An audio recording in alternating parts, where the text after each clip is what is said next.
fuel on your car. Absolutely. Absolutely. Yeah. It's all paid for. Who cares what it looks like? So, well, good morning, friends. Good to be with you. We have 2 weeks till Christmas. Do you realize that? 2 weeks from today is Christmas.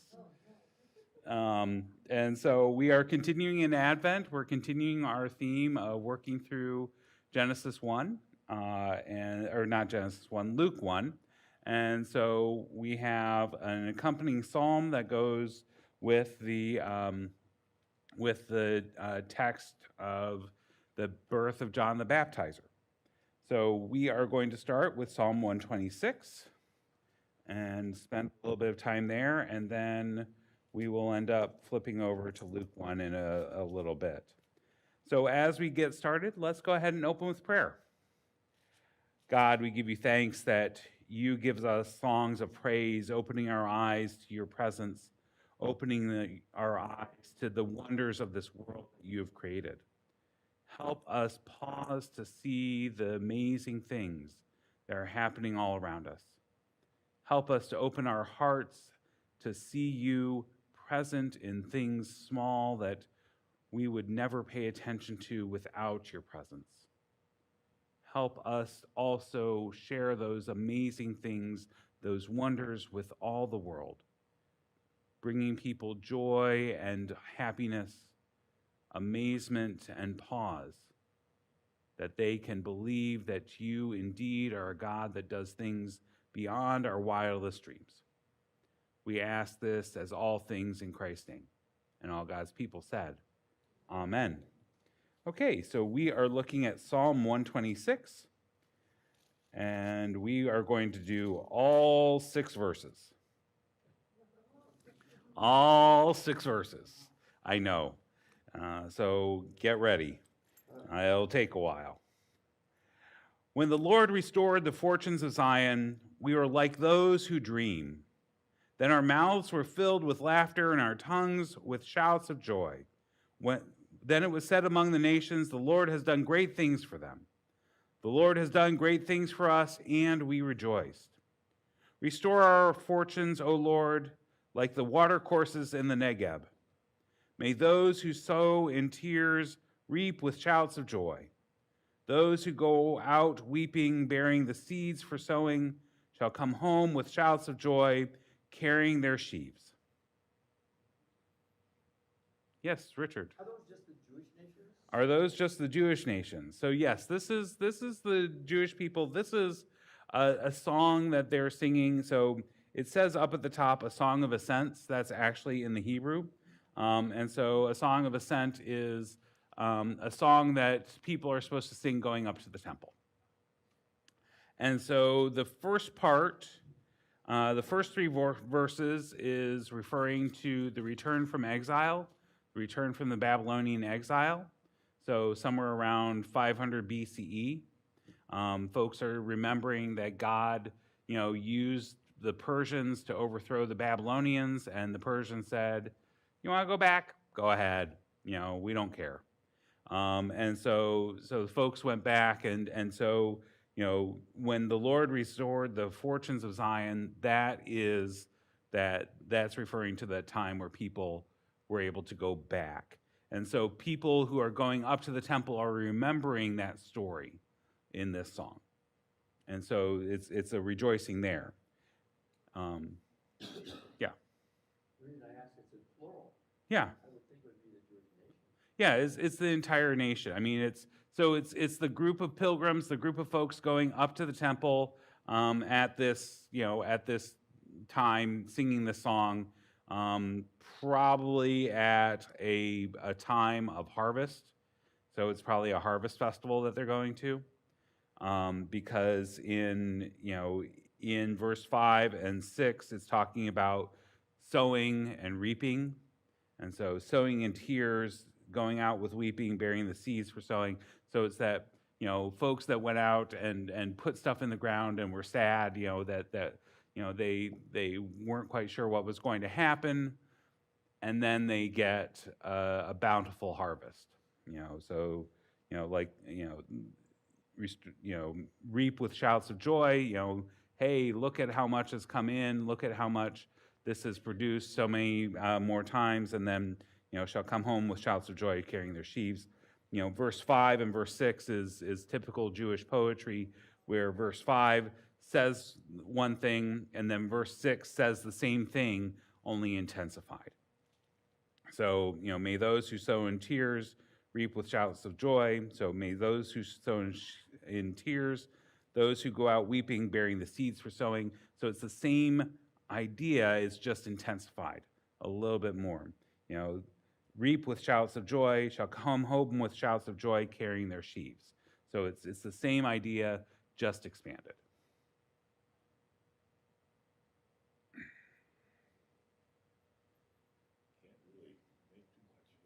Yeah, there's not a whole lot of a story here. I mean, but there is that idea that sometimes we have to go out with tears, with weeping. Things. When things are not going well, we still have to go out and put down seed. We still have to try to do something because we don't know what's going to happen, but we still need to make that act in faith. I mean, that's really, from my perspective, that's really what they're doing, is that they're working in faith here. That if they're going out, they're sowing in tears, it means that they're sad, there's apprehension, there's what we would consider negative emotions, and that they're continuing to do it anyway, even when they're not feeling it. But then coming home, that the response after putting those in the ground and then seeing what happens, there's joy that comes from that. Is that referring to salvation? It easily could be. We easily, Christians easily could interpret that as salvation. Jewish people wouldn't talk about it that way, but we absolutely would. That we could talk about it metaphorically, that we're going in with all those sins, all those things that are heavy on our lives, confessing those, sharing those, putting them out there for God, and then because God is the one that provides the harvest, God is the one who provides the growth, then things change and shift with that eventual harvest. So we move into joy. That this is shouts of joy and carrying their sheaves, that things have multiplied. So yeah, Ellie. I was just contemplating while we were talking about it.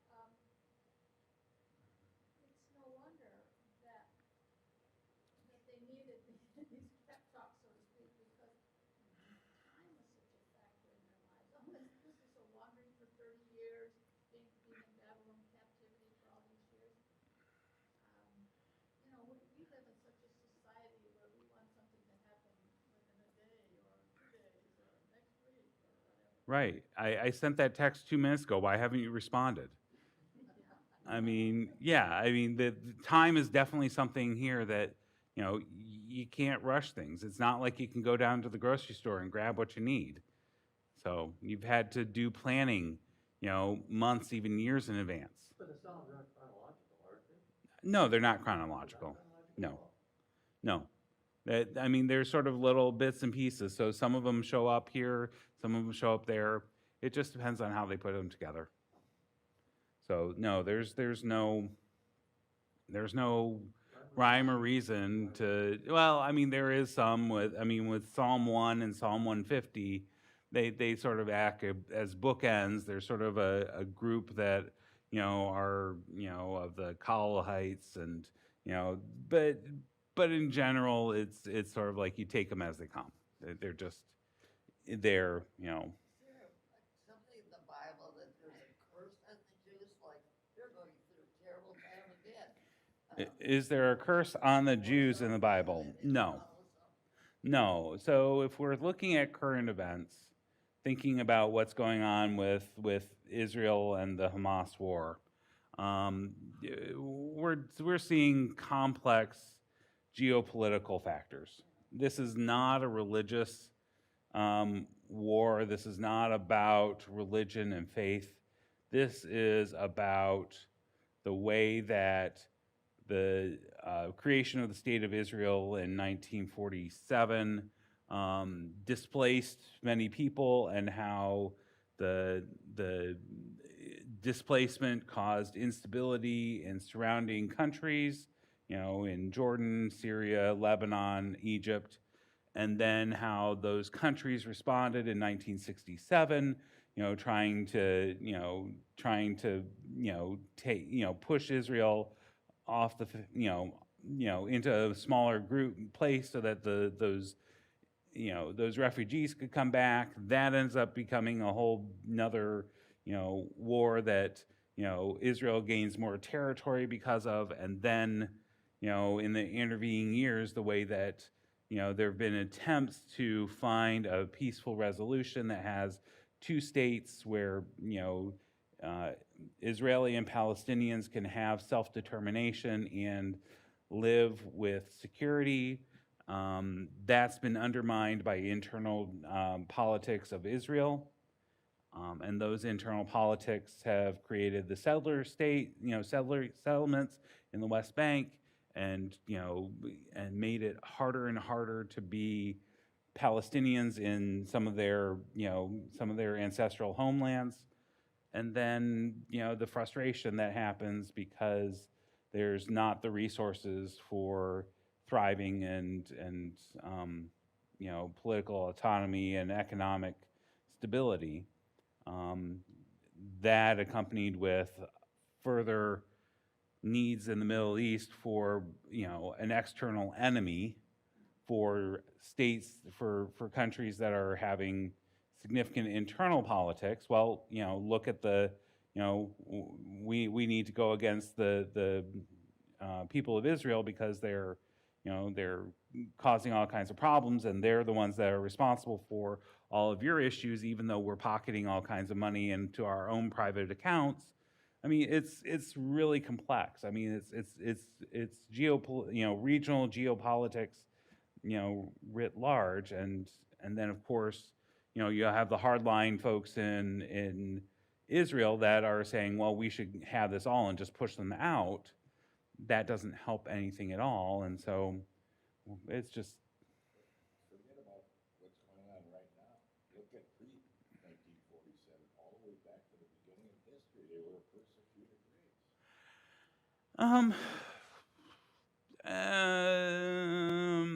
I wouldn't. Is there any other country that was? So thinking about the way that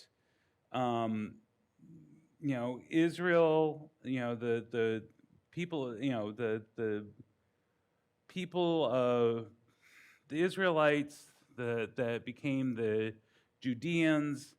I mean, yes, there is some persecution, but it's not necessarily a persecution because of who they are. It's the broader geopolitics of that area, because again, you had in ancient times, you had these two large economic political centers in the Middle East.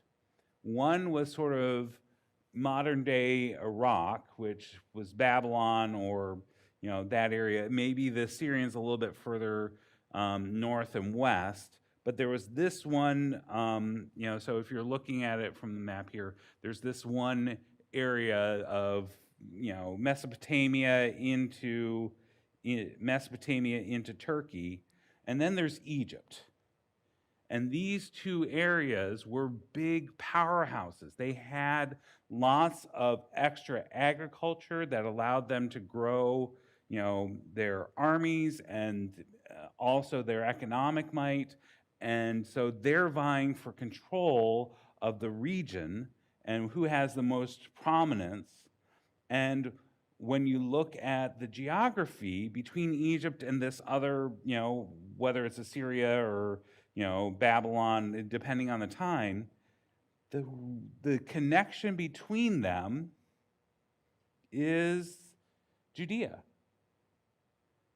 That connection point, because you go further west, you're into the desert, and there's really no way you can sustain significant trade there. And so this little strip of land is caught between two big powers. And because of that, there's jockeying for who's going to influence and control those. And so, for a while, Judah was playing, the kings of Judah were playing a game where they were trying to balance the Assyrians and then the Babylonians off against the Egyptians to keep their independence. And that didn't work. The way that they played the game, they got crushed. I mean, the Assyrians got fed up with it, and they tried to invade, and they weren't able to take Jerusalem, but they were able to conquer the northern kingdom, what became Samaria. And then after that, the Babylonians came in, and they ended up conquering. And the Judean leadership said, okay, we will submit to you, and then they started to not. And finally, the Babylonians were done. And so in 573 BCE, the Babylonians come in and they conquer. And so this isn't about the people being persecuted because of who they are. It's that they're in a precarious, geographical spot. I mean, it's like Belgium in World War II. They're not a particularly valuable, country in terms of being an enemy or being, useful to Germany, but they're a convenient thoroughfare for Germany to get to France. But that's one instance of Belgium. Right. So we have this one instance, but then we have, so that's 500 BCE, and then we move, 300 years into the future, and Alexander the Great from Greece goes on his conquering quest, and he takes over, Greece all the way through, modern day Turkey into Egypt, all of the area going into Mesopotamia and Persia. And when he dies, his generals divvy it up, and you have, the Ptolemies in Egypt, you have the Seleucids in Antioch, and they have the power over what's starting to become Palestine. And they rule for 100 years, and then there's a revolt by Jewish people to have freedom again, and they make that work for a while, and then the Romans come in and they're conquering everything. So and the Romans are conquering all of the Middle East and all of, and trying to get most of Europe. So it's not that, they're singled out in these quests, it's just that they're able to hold on, because there are all these different countries like Bithynia, Pontus, Phrygia, all of these areas that get conquered as well by the Romans. But the Jewish people, because of that, 573 time where they were in exile, they've developed the ability to see themselves as a people, even when they're dispersed, even when they're spread out. They still understand themselves as special and different. And that 500-year history allows them to keep on pushing for their own monarchy, their own sort of self-understanding, so that in the time of Jesus, 33, 35 CE, we start to see, pop-ups of revolts against the Roman Empire. The Roman Empire puts them down, and finally in 70 CE, the Roman Empire says, forget it, and they end up, destroying Jerusalem and plowing under the whole city, including the temple, to help discourage those revolts. So it's not so much that they're persecuted in these ancient history times. It's that they're caught in regional, geopolitics that moves into, continued, struggle, and that continued struggle brings out um, a sense of communal identity that we are separate, we are different, and allows them to persist when, who would identify themselves as a Pontian or a Frisian? I mean, that's no longer an identity, whereas being Jewish continues. Richard, Going back to the founder, why would we do that? well, because it seems to me that after all this wandering and everything, they wind up here, Zion, I believe it is, Mhm. portion of Zion. I mean, isn't this where they're right, I mean, where we are right now? Isn't that between, as they say, we're in the sea between the Jordan and the Mediterranean? Isn't that where the Jewish people finally sort of thought they were going to settle? Well, and so yes, there is this view that, hey, this is where we're supposed to be. Now we get into I'm not saying they're supposed to be there. right. I'm saying, isn't that where they felt that they belonged because of all this strife and struggling? Right. So we end up having, all those millennia of intervening times with different things happening because the Jewish people continue to hold on to their identity, especially religiously, and they are a set apart people because they don't conform to the broader cultures of Europe. And it's a benefit for them because it allows them to move into trade and banking fairly easily because they have connections across communities because of the smaller population and the need for trust with the intermarrying. And it also leaves them vulnerable. But the reformer white people, they did the same thing in colonizing all over creation. They bring their ideas, their banking, well, not necessarily their banking system, but a banking system and civilization and all that sort of thing. I mean, so why aren't the Rocco white guys getting the same treatment as these poor Jewish people? Because they're the dominant force in society and they have the power and the guns. And so with the and we also have a movement where being able to find a scapegoat is useful in politics.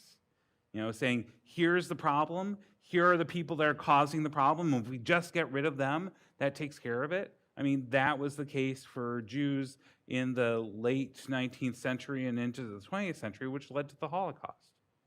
And so the Holocaust is a direct antecedent of the state of Israel. Because folks who are Jewish are looking at it saying, half the Jewish population was killed in the span of 8 years. And we need to have a safe refuge for people who are Jewish so that if this ever happens again, they have a place to go and be safe and not be killed.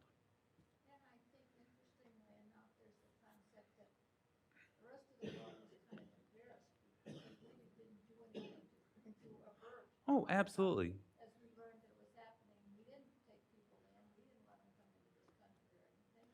And so after it's over, then out of this almost sense of guilt and embarrassment, we say, oh, sure, okay, well, Right. we'll come back to this holy land without ever again thinking about that there's somebody already there, Yeah. living there. And yeah, it was a British protectorate. The British were in control of it, and there was definitely guilt. We had inklings about this, but we didn't know how bad it really was, and we turned away all kinds of folks. And they had to go back and they died. I mean, they were slaughtered. And so there is a little bit of, of celebration. We now have this place to call home, but it's also really complex because of the displacement of people, the way that it's affected the regional politics, and then the lack of economic development, the lack of hope, and how Hamas and Hezbollah are convenient tools for Iran to play geopolitics against Saudi Arabia, because there is a rivalry between Iran and Saudi Arabia, because different versions of Islam, but also different ways of seeing government, and who has the economic power, because both have significant oil reserves, and so who's going to be taking the lead in OPEC, but Iran's been pushed out because of the Islamic Revolution, and so it's all these moving pieces. And so Hezbollah and Hamas in this case is being used by Iran to help destabilize the normalization of relations with Saudi Arabia, which would have given more power to Saudi Arabia, taken out power from Iran, and made Iran even more isolated in the Middle East, and also probably led to a reduction in power for the folks in Hamas, and so it made sense for them to do this, but it was absolutely horrifyingly brutal. And so yes, the state of Israel has the right to defend itself, and they're also playing into a no-win situation where if they defend themselves, they're going to be portrayed as brutal, which, I mean, they don't have much of a choice if they're trying to hit military targets that have been put under hospitals and under daycares, and so it's so complex. I mean, and I also think that they should be doing a better job because they have more power and more technological advances, and so it's there's a lot of people at fault here, and a lot of folks that are in the way as innocent bystanders. And I don't know what a solution is. I don't know there is a solution.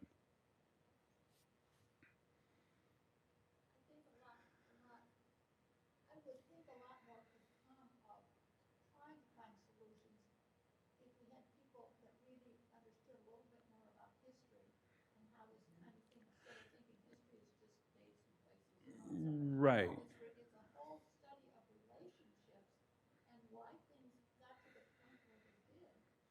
Yeah. And if people in the higher ups would think about that. Yeah, so there's absolutely that need to understand history, and we also have folks that the government of the state of Israel is not in a mood to negotiate because it wants to push out all Palestinians and continue to have the Haredi, the ultra Orthodox, which is like 10% of the population of Israel, have more power and more land, because that's who's benefiting from the settlements in the West Bank.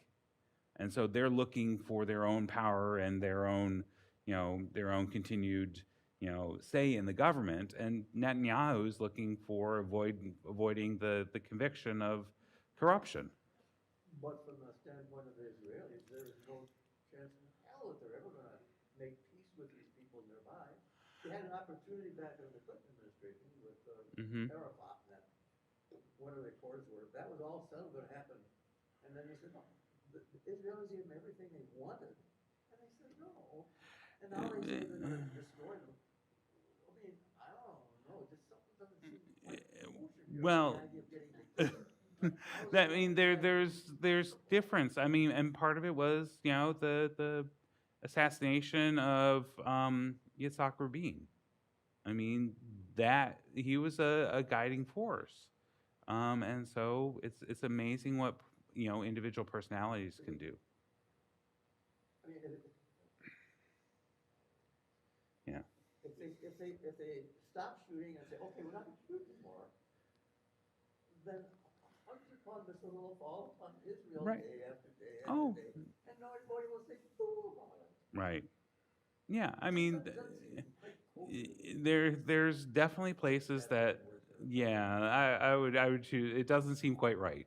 I mean, just from a But yeah, it's complex. It's very complex. It just doesn't look right. Right. Somehow or another, I don't think that's a good idea. Yeah, it's really complex.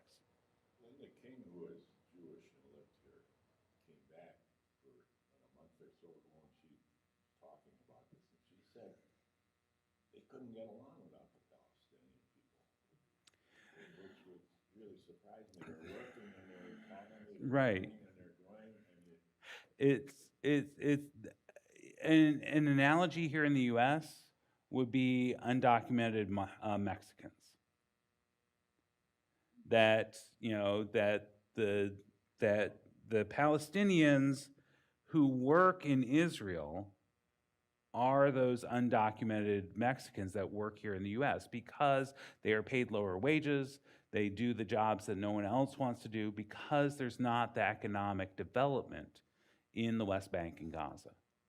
And so, yes, they are absolutely needed. There are relationships, and there are some questions about some justice issues there, where they're not paid a living wage, where they're not paid, fairly, and they are subject to significant restrictions that may or may not allow them to continue working because they may be stopped and denied entry for no reason at all, and then eventually lose the job because they're not allowed to come in because they're having to cross a fortified border.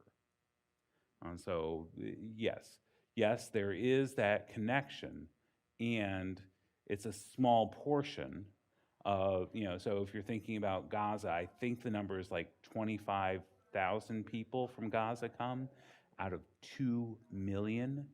I mean, so it's like 1% of the population of Gaza, and that's not enough to help sustain the economy there and get the supplies needed. So it's complex.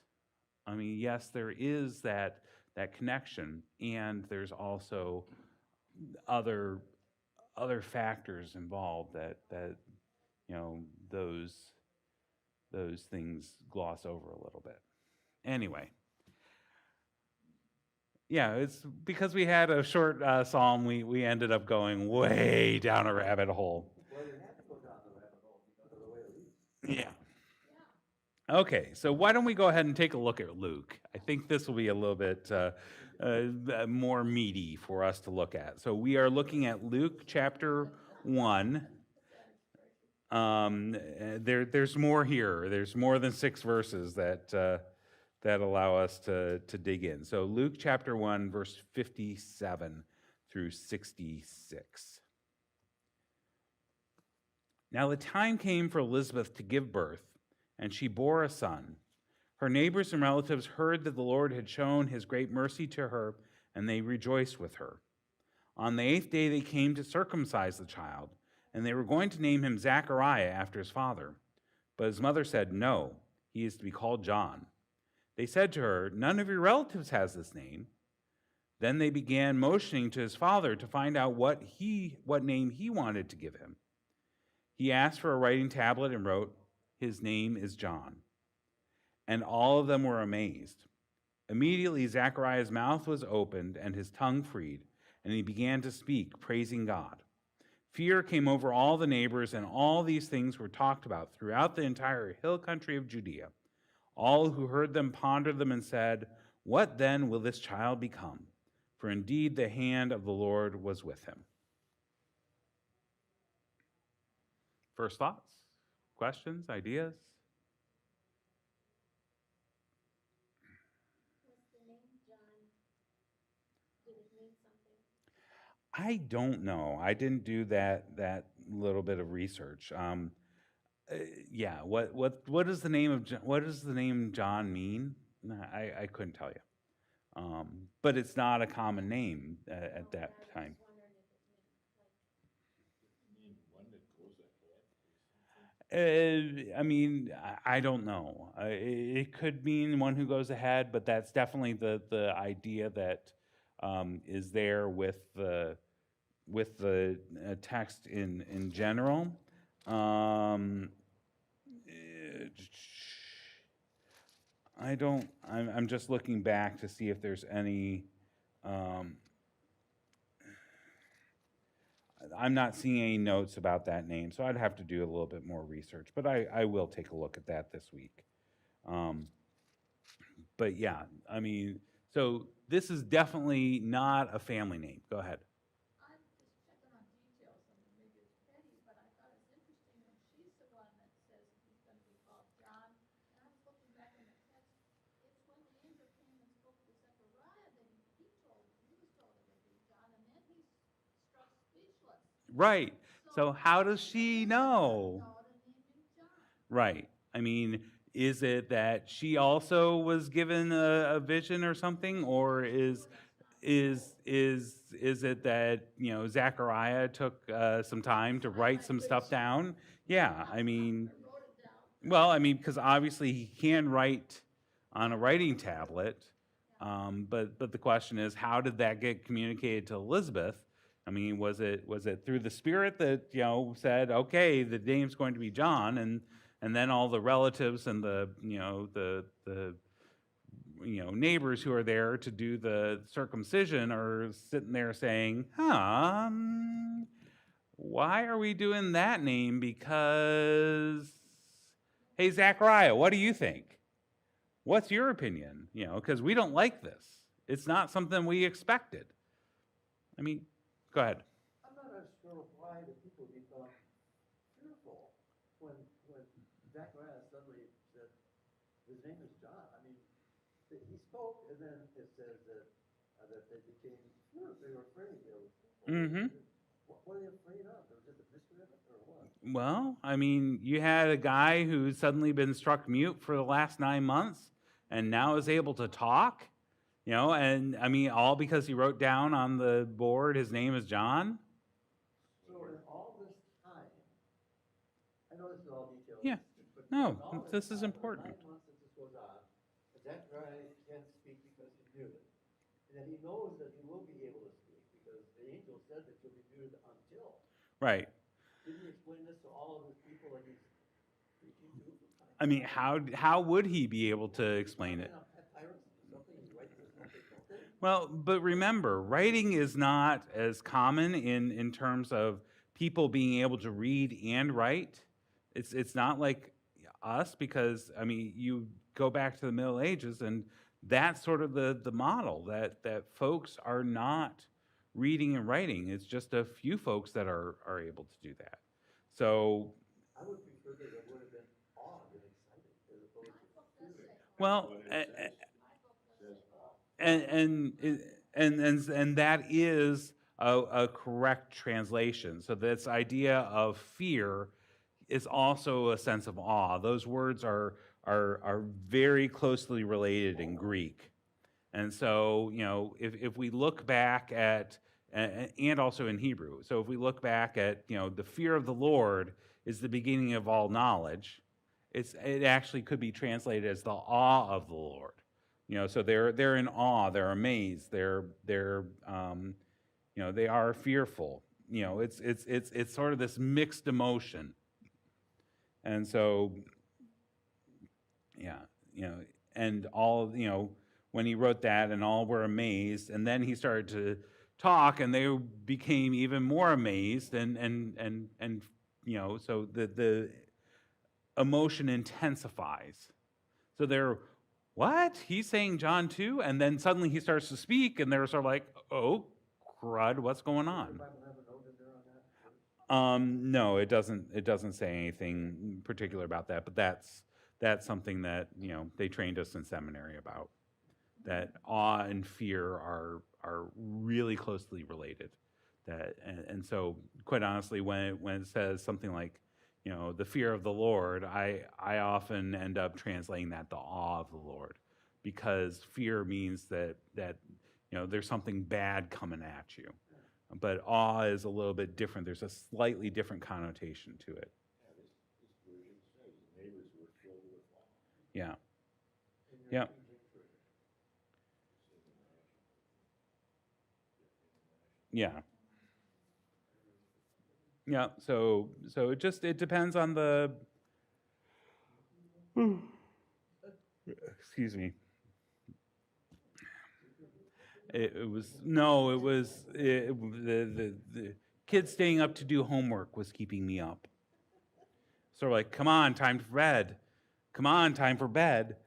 You had all weekend. Why are you still doing this at 11 o'clock at night? Because they're kids. I know.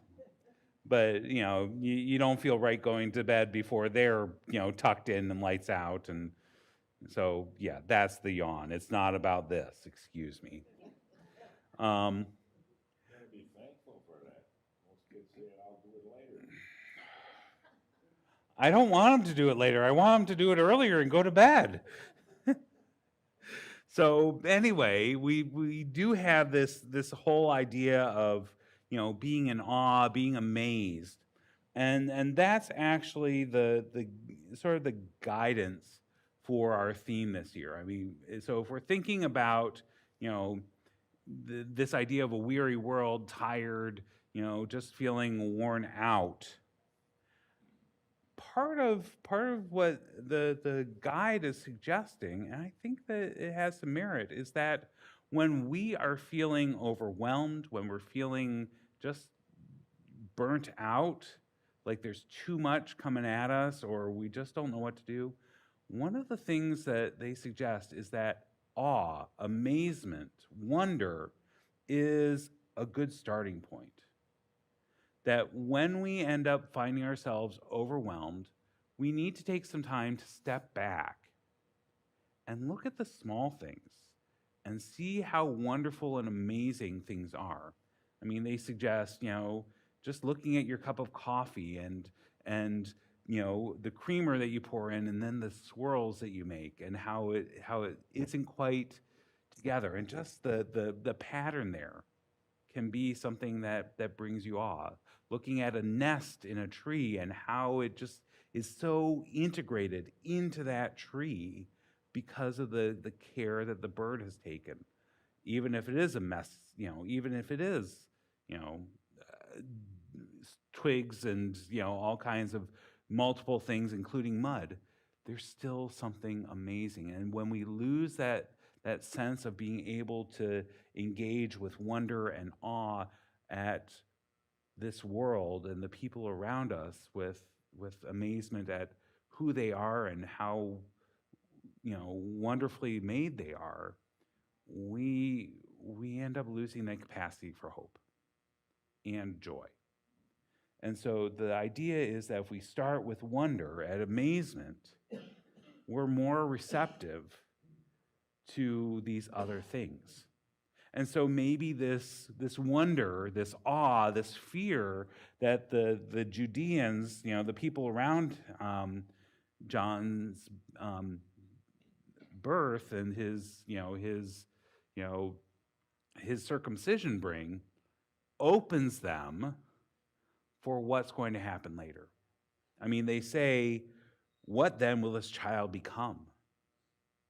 It opens them to be ready to see him as John the Baptizer rather than John, Zachariah's son.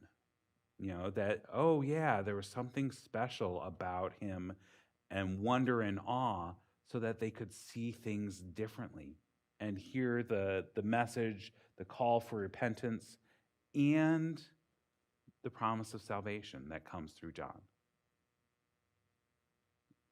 So that becomes the invitation for us is, okay, let's focus in on that wonder and awe if we're feeling overwhelmed, if we're feeling tired, or if we're feeling like it's just too much. Because if we try to force ourselves to be joyful, force ourselves to be hopeful, it's not going to happen. But if we take a step back and allow ourselves to move into that wonder and awe, then we have more of a possibility. Because it shuts us up and pushes us outside ourselves. And that's, the wonder and the awe and the angel Gabriel shut Zechariah up so he could start to live in that moment of mystery and amazement. And then once that time had been fulfilled for him and for Elizabeth,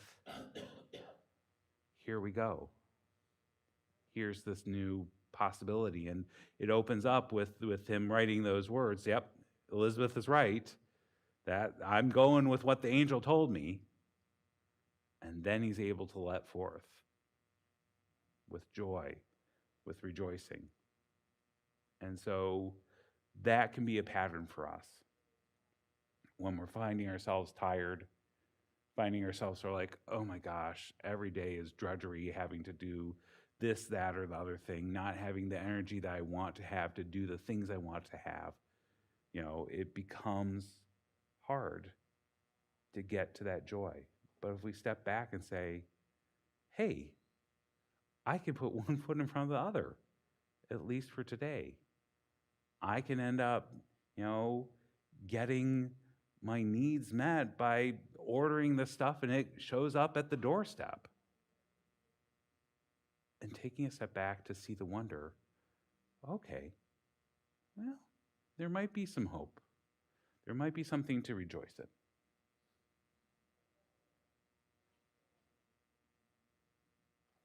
Where are some examples that you might have that happen in your life? Where are some places that you find wonder and awe that can help pull you out of cycle of worry or fear or feeling down?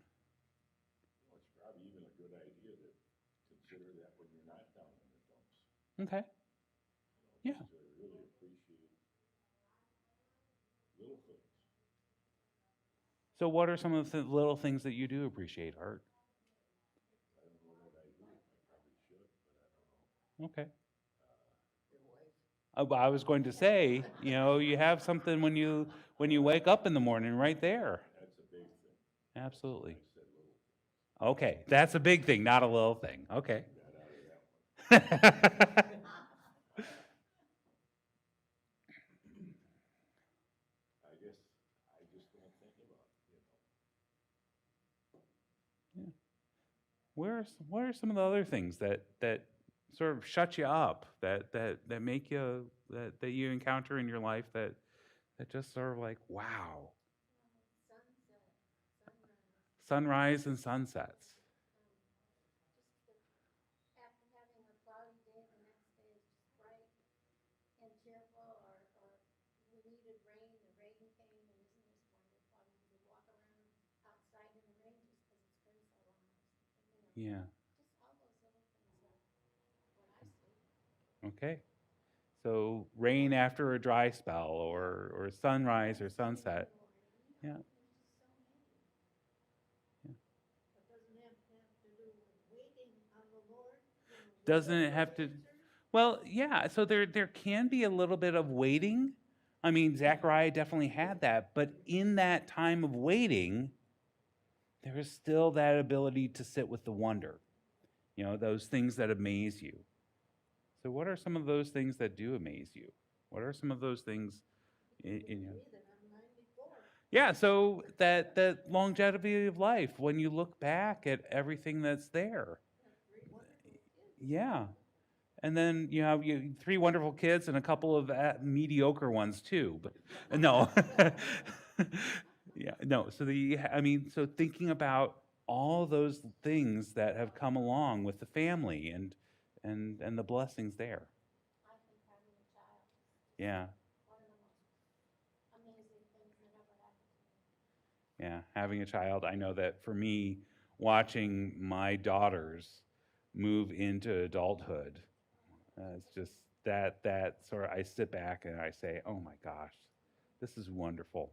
I enjoyed that immensely. I think it's just anything that makes you feel good inside, that you can get off, and it can be whatever your attitude is. I mean, it doesn't have to be a big special thing. It can be just something, like I said, just, you wake up and the sun's shining and you think, oh, it's been so cloudy, I've been so depressed, look at this, I Yeah. feel like doing something. Yeah, so sometimes it's also about our internal state, that just being open to it becomes part of the work there. That just being open to something small, that, oh, okay, but that takes some cultivation. And for Zachariah, I mean, it took some time to get to that point. I think lots of times in terms of, it's things that you really don't have any control over. Mm. All right, so you decided to make some cookies and you sort of put it all together, but then you got this blob, dough. Well, you put it in the oven and out comes this cookie or whatever it is you made. And you really, all right, you followed the directions, but I don't know. It was just the way things work that are a surprise all the time. So it's especially when there's stuff totally out of your control. It's just, you don't have any That I mean, control over it. yeah, I mean it's that idea of planting the seed, but you're not the one that's there, causing the cell division to happen, that the stem comes up. And I mean, you might be watering a little bit, but you're not, I mean, if it's a crop out in the field, you're not watering it, you're not creating the water. So there's all these little things going on that you have no control, and things actually most of the time work out okay with that kind of stuff. Every time in the spring, when everything, you just, we've had such a dreary, long winter. And you're sunny out driving in the middle, but there's just a tinge of green, Yeah. kind of a yellow green, and it's coming back to life. Yeah, that bright green, that bright spring green that has tinge of yellow in it. Yeah, just that fuzz, that haze over the plants. That becomes a point of awe and wonder. I think too, it's a lot of what little kids say, how they, I mean, one that I never forget is when I had put my son to bed and then his dad came home a little late, so he went in to say goodnight. He went in and he said, and he had a baseball hat on and he says, why are you wearing that to bed? We don't wear baseball hats to bed. And he says, but Dad, my hair is cold. Yeah, Dad, my hair is cold. I mean, just that observation, the way that was put. It just I mean, that's one of the things I love about little Yeah. kids. They just come up with the darndest things. yeah. Barb. I was just gonna say, I thought the other day when I was driving along, everything had been so lush and beautiful, and now these trees are bare, Mm-hmm. and it's like they haven't been chopped down. It's always fascinated me that here in spring, it all comes to life. Mm-hmm. Sometimes I think that tells us, helps us some hope. For Yeah. all of us. So just even for me at least, there's a stark beauty to the trees without leaves. Yeah. And then there's the lush beauty. So there's beauty there. There's awe. There's wonder. But that it changes. There's nothing like a tree covered in snow, outline. So the darkness of the bark underneath the snow, and that it only stays there for a little bit because you get a little bit of wind coming through, and boom, it falls down. But there's just that little bit of time that the snow is covering those branches, making it look like a puffball. I mean, there's some of those moments. How about you folks? What are some of those things that give awe or amazement? I look at the whole thing as a miracle to begin with. I Mhm. mean, just going outside. But interesting thing happened, the last year, I think it was, before I wound up my first time in the hospital. There was a bush out here, right out here, and it was all bare. I mean, there was no leaves on it whatsoever. But stuck down in the crannies were these little funny things. Obviously, they were built by something, Mm-hmm. because they were cocoons or something. Okay. They went through all winter like that. And then they come back a couple of days later, they're gone. Yeah. Go figure. Miracle. So there's life that comes out. I mean, so there's these little cocoons or little chrysalises, and they're just down in this dead thing, and they're just if you didn't pay attention, you wouldn't notice. No, and I had to look at what the heck is that? And I came back to look at it a couple of days later, It was and gone. they were gone. Well, you can see what was left. Something had come out. Something had emerged. And so, Had to be something that flew. yep. I think we think we accept things as normal when things are going good, Yeah, and it really isn't normal. right. I mean, I don't know really how to put it, but, Yeah. you ever thank God you got a good back? Yeah. We normalize things that are not normal. We normalize that everything's going to be great and everything's going to be happy and joyful, and that's not really the case. Our standards of living have changed immensely. If we were living in the Middle Ages, we would all be ancient and we'd all be in amazing health, considering what they went through. I mean, even I would be ancient at 47. Um, but yeah, I mean, the way that we've come to normalize, well, there's nothing to be amazed at or nothing to be in wonder at, when in fact, we can still walk at 85 or 90. That we're still, doing activities of daily living at, 94 or 96 or whatever. I mean, that's pretty amazing. And we miss the wonder of it. And if we can find that wonder, if we can find that amazement in our lives, we will be able to get to the hope and the joy more easily. I think as you get older, I think you appreciate things a lot more. Yeah, I would tend to agree that there's a level of maturity, a level of understanding that comes with age that allows you to access that wonder, the hope, the joy a little bit easier. But there's also stuff that happens with that maturity that can also make you bitter. Loss of loved ones, the loss of ability. And if you are in a mode of, look at all this stuff I can't do, it can be really easy to fall into that, hopeless mode. And so thinking back to 2 weeks ago with Zechariah and his, how will I know that this is the case? Show me another sign of proof. It's that kind of attitude instead of this wonder and awe that God is trying to get Zechariah to. Something? Okay. So that's where I'm going for the sermon on Sunday. We'll see how it works. And thanks, appreciate it. So anyway, that's where we're headed, and so we'll see how it all turns out, because I haven't preached on this passage ever before, and we'll have to, yeah.